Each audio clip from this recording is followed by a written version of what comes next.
ina azumin nan da ban samu gashashshiyar kaza da kosai da an yi bala'i a Kano.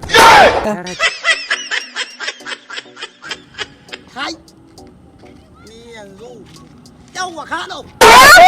Malam Kano barka da zuwa Malam Kano ina yi an yi lahiya Malam Kano. Ya garin Kano. Wallahi lahiya. Yawwa Malam Kano da Allah. Malam Kano ina tambaya. Allah ya sa na. A cikin wannan azumi da muke yi yanzu haka. Mun kai guda 30 kuwa. Wai kai azumi kake? Wallahi da fa muka je muka daga sallar Idi ka ce kai kana azumi. Wai kai da mun baka san an gama ba? Shi yasa na ganka da malin ma. Mutum yaushe muka sauke azumi.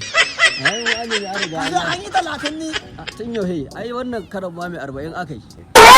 Aradin Allah wannan abu yayi da. Ka sai an iya sha ruwa yanzu. A yanzu zaka sha ruwa Kai dan sai Allah kan dan wuri. Allah kai yanzu ka sai idan samu in je in siyo kosai. Ai Hassani ya kan kai an gama azumi. Kai kaɗo. Ke zo da ke san kaɗo mai ilimi fa.